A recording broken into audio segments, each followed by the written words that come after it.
नमस्कार दोस्तों, इससे पिछली वाली वीडियो में हमने बात की थी यहाँ पे कि क्या अडानी ग्रुप सच में एक बबल है मार्केट में या फिर नहीं, उसके होने या ना होने से किस तरीके से शेयर मार्केट में बबल फूट सकता है। या सबसे पहले तो दोस्तों आप उस क्लिप को यहाँ पे देखिए। At the end of the video total conclusion मिला करके ये निकलता है कि अगर यहाँ पे हिंडनबर्ग कंपनी जीत जाती है तो उनको बहुत ज़्यादा यहाँ पे बेनिफिट हो सकता है, लेकिन साथ ही साथ दोस्तों हमारे इंडियन मार्केट में बहुत ही ज़्यादा यहाँ पे बबल फूट सकता है शेयर मार्केट को लेकर के। अब दोस्तों जब आपने एक क्लिप देखी तो आपके मन में कहीं ना कहीं क्वेश्चनिंग आई होगी कि क्या सच में अडानी ग्रुप एक बबल है शेयर मार्केट में या फिर नहीं, और इसके फूटने या फिर ना फूटने से आम आदमी को और शेयर मार्केट को क्या फायदा और क्या नुकसान हो सकता है। अब दोस्तों बाकी बात तो हमने उस वाली वीडियो में की है, अगर आपको सारी की सारी इन्फॉर्मेशन जाननी है तो आप उस वीडियो को कंप्लीट देख सकते हैं। उसमें स्टेप बाय स्टेप मैंने आपको समझाने की पूरी कोशिश करी है, ऐसे कौन से कारण हैं जिनकी वजह से ये कंट्रोवर्सी उत्पन्न हो रखी है और कितने तरीके की यहाँ पे क्वेश्चनिंग की गई है, वो सब का सब दोस्तों मैंने उस वीडियो में कवर किया है। तो अगर उस वीडियो को नहीं देखा तो लिंक उसका डिस्क्रिप्शन में मिल जाएगा, आप इस वीडियो को खत्म होने के बाद उस वीडियो को भी देख सकते हैं। आज के इस वीडियो में दोस्तों हम बात करेंगे यहाँ पे कि अगर शेयर मार्केट में बबल फूटेगा तो किन कारण से फूट सकता है, क्या सच में अडानी ग्रुप यहाँ पे बबल है शेयर मार्केट में या फिर नहीं, और अगर नहीं है तो कैसे नहीं है, और उसके होने या फिर ना होने से आम आदमी पर और शेयर मार्केट पर क्या प्रभाव पड़ता है। सबसे पहले दोस्तों इस बात को समझने के लिए यहाँ पे आपके लिए 2 पॉइंट्स हो सकते हैं। एक में दोस्तों हम बात करने वाले हैं कि यस शेयर मार्केट में अडानी ग्रुप यहाँ पे बबल है। सेकंड में दोस्तों हम बात करने वाले हैं नहीं कि अडानी ग्रुप यहाँ पे बबल नहीं है। आइए दोस्तों इस कंसेप्ट को जरा डिटेल में समझते हैं। देखिए दोस्तों मैंने इस वीडियो के यहाँ पे 2 पार्ट किए हुए हैं कि एक है दोस्तों हम यहाँ पे यस की बात करेंगे और एक है दोस्तों हम यहाँ पे नो की बात करेंगे। अब सबसे पहले दोस्तों हम यहाँ पे यस की बारे में बात करने वाले हैं कि क्या अडानी ग्रुप सच में एक बबल है मार्केट में या फिर नहीं। अब दोस्तों इस चीज का मैं आपको 100% जवाब दे सकता हूँ कि अडानी ग्रुप यहाँ पे शेयर मार्केट में बबल का काम कर सकता है। अब क्योंकि दोस्तों देखो आप इसको इस चीज से समझ सकते हैं बिल्कुल उदाहरण के साथ में। आप सुबह सो करके उठते हो, सुबह सो करके उठने से दोस्तों रात तक यानी कि बीच में आपने जितने भी काम किए, जो भी आप कहीं से गए आए, आपने खाना खाया या फिर आप मूवी देखने गए या फिर आप पढ़े भी मान लो या फिर आप मेरी ही वीडियो देख रहे हैं या कुछ भी दोस्तों अगर आप कर रहे हैं तो कहीं ना कहीं दोस्तों जाकर के आप अडानी को सपोर्ट जरूर कर रहे हैं। 100% दोस्तों मैं आपको बात लिख के दे सकता हूँ, चाहे आप दोस्तों अडानी ट्रांसपोर्ट देख लो, आप अडानी विल्मर देख लो, आप कुछ भी देख लो दोस्तों, अडानी को जरूर आप कहीं ना कहीं जाकर के सपोर्ट कर रहे होंगे एक्चुअल में, जब आप सुबह सो करके उठते हो तब से लेकर के शाम तक। इस वजह से दोस्तों ये खुद की ही अपनी एक ब्रांड वैल्यू यहाँ पे क्रिएट कर रखी है इन्होंने शेयर मार्केट में, क्योंकि दोस्तों हिंडनबर्ग कंपनी ने इनके ऊपर आरोप लगा रखे हैं काफी सारे। तो इस वजह से दोस्तों इनका क्या हुआ है, फिलहाल के लिए इनका 4 लाख करोड़ रुपए का नुकसान हो चुका है। आपको पता है सिर्फ और सिर्फ इसी एलिगेशंस के द्वारा कि इनके ऊपर ऐसे एलिगेशंस लगाए हुए हैं और इनसे टोटल 88 क्वेश्चनिंग यहाँ पे की गई है, और अभी तक दोस्तों जब मैं ये वीडियो बना रहा हूँ अब तक इनको 4 लाख करोड़ रुपए का नुकसान हो चुका है। सेबी के अनुसार, आपको पता है ना दोस्तों, SEBI security exchange board of India यानी कि सेबी के अनुसार दोस्तों किसी भी कंपनी के प्रमोटर्स के पास 75% से ज्यादा शेयर होल्डिंग नहीं हो सकती। अब क्योंकि दोस्तों इनके पास मोस्ट ऑफ द जो शेयर्स हैं वो खुद ही ओन करके रखे हुए हैं, तो ऐसे में दोस्तों आप मेरे को एक खुद बात बताइए। अब दोस्तों देखो आप इसको इस तरीके से समझेंगे तो काफी अच्छा रहेगा आपके लिए समझने के लिए। देखो दोस्तों मैं आपको इस तरीके से समझाने की कोशिश करता हूँ। आपके क्या मान लो आपने बहुत मेहनत से एक घर खरीदा यहाँ पे, ठीक है, घर दोस्तों आपने खरीद लिया। अब इस घर की जो ओनिंग है 75% आपके पास है, 25% किसी और को आपने दे रखी है। अब दोस्तों ये मेरे को बात बताओ आप कि सबसे ज्यादा ओन इस कंपनी को कौन कर सकता है, सबसे ज्यादा इस घर को कौन ओन कर सकता है, ये कर सकता है या फिर ये कर सकता है, कमेंट करके बताओ।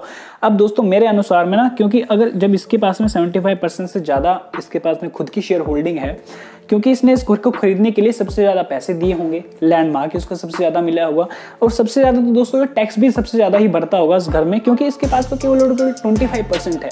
ये तो कभी कभी आएगा, रह लेगा, फिर चले जाएगा, या फिर ये अगर रह रहा है यहाँ पे तो ये भी रह सकता है, लेकिन इसके मुकाबले इसके पास में ज़्यादा पावर्स आ सकती हैं, ज़्यादा इसके पास में ओनरशिप आ सकती है। दोस्तों 75% क्राइटेरिया के अनुसार आप मेरे को एक बात बताओ कि जब इनकी खुद ही कंपनी, सारी की सारी कंपनी के खुद ही शेयर होल्डर्स हैं, क्योंकि दोस्तों अगर आप इसको इस तरीके से समझ सकते हैं यहाँ पे कि अब तो अडानी भाई साहब की छुट्टी होने वाली है, या फिर ऐसी तरीके के बहुत सारे आपने सवाल भी यहाँ पे सुने होंगे या इंटरनेट पे पढ़े होंगे, तो दोस्तों इस केस में शायद आप गलत हो सकते हो, क्योंकि 75% से ज्यादा इनकी ओनरशिप है इनकी खुद की कंपनी में। तो कोई भी खुद की कंपनी को जब ऐसे होल्ड करके रखा हुआ है तो चाहे उसके शेयर्स कितने भी नीचे गिर जाएं, ये मार्केट में फिर से अपना बूम बना ही लेंगे कभी ना कभी जा करके। अब दोस्तों बात आती है यहाँ पे सेकंड पॉइंट की। हम नो वाले पॉइंट को भी यहाँ पे छोड़ नहीं सकते, तो इस वजह से हम नो वाले पॉइंट को भी समझते हैं। देखिए तो कुछ लोगों के अनुसार अडानी ग्रुप यहाँ पे शेयर मार्केट में बबल नहीं है। आपको पता है, कुछ लोगों के अनुसार अडानी ग्रुप शेयर मार्केट में बबल नहीं है। अब क्यों नहीं है दोस्तों, उसके पीछे के बहुत सारे कारण हैं। अगर मान लो हिंडनबर्ग का नाम की जो कंपनी है वो जीत जाती है बाय चांस, वैसे तो उसको मैं बाय चांस ही कहूंगा, क्योंकि दोस्तों ऐसा नहीं होना चाहिए कि कोई दूसरी कंपनी हमारे ऊपर एलिगेशंस लगा दे और वे जीत जाए और हमारी कंपनी यहाँ पे हार जाए। और लेकिन दोस्तों वहीं दूसरी तरफ हम इसमें भी अपना ओपिनियन नहीं दे सकते कि ये जो कंपनी है अगर इंडिया की है और वो स्कैम पे स्कैम करी जा रही है तो वो चाहे दोस्तों कुछ भी करे यहाँ पे, लेकिन बाहर की कंपनी उसको कुछ नहीं कह सकती। इसको भी दोस्तों मैं पूरी तरीके से सपोर्ट नहीं कर रहा हूँ। अगर ये गलत है तो चाहे कोई भी हो, इनके ऊपर अगर एलिगेशंस लगते हैं, अगर ये सच निकलते हैं तो भाई इस कंपनी को घाटा हो ही जाएगा और होना भी चाहिए। लेकिन दोस्तों अगर इस कंपनी के पास में यानी कि अडानी ग्रुप के पास में हिंडनबर्ग कंपनी के द्वारा लगाए हुए एलिगेशंस गलत निकलते हैं तो सच में उस कंपनी के ऊपर बहुत ज्यादा तरीके के केस लगा देने चाहिए और उसको जेल में भेज देना चाहिए, और ताकि एलिगेशंस ये दूसरी कंपनी पे कभी भी इस तरीके के ना लगा सके। हम यहाँ पे नो वाले कंसेप्ट को समझ रहे थे। इसमें क्या हुआ दोस्तों कि जो हिंडनबर्ग नाम की कंपनी है बाय चांस अगर जीत जाती है, 100% अगर मैं ले रहा हूँ इसको कि 100% अगर जीत गई है, तो जो अडानी ग्रुप के जो शेयर्स हैं वो नीचे चले जाएंगे। अडानी ग्रुप के जितने भी शेयर्स हैं वो नीचे चले जाएंगे। अब नीचे जाने का दोस्तों यहाँ पे कारण क्या होगा, देखो तो उधर जितने भी शेयर्स हैं इनके पास वो खुद ही ओन करके बैठे हुए हैं। बाकी के बच्चे दोस्तों 10 से 15% इन्होंने क्या हुआ है अपनी फैमिली को सपोर्ट्स में लाया हुआ है, यानी कि फैमिली को इन्होंने 10% दे रखा है। मान लो यहाँ पे इन्होंने 10% दिया और यहाँ पे इन्होंने 75% दिया। अब 10% और 75% मिलके बना देगा आपको 85%। बाकी के बच्चे दोस्तों 15% का आप क्या करेंगे, 15% आपने क्या हुआ है पब्लिक के लिए। अब जितने भी यहाँ इनके शेयर होल्डिंग जाएगी, यानी कि जितने भी इनके स्टॉक प्राइस नीचे जाएंगे वो ये वाले भी जाएंगे, ये भी जाएंगे और ये भी जाएंगे। शेयर्स उतने के उतने ही रहेंगे, लेकिन उसके फेस वैल्यू डाउन हो जाएगी। आप समझ रहे मेरे कहने का मतलब क्या है, यानी कि अगर कंपनी 100 करोड़ की है, वैसे तो बहुत ज़्यादा की है, सिर्फ और सिर्फ उदाहरण के लिए मैं बता रहा हूँ आपको।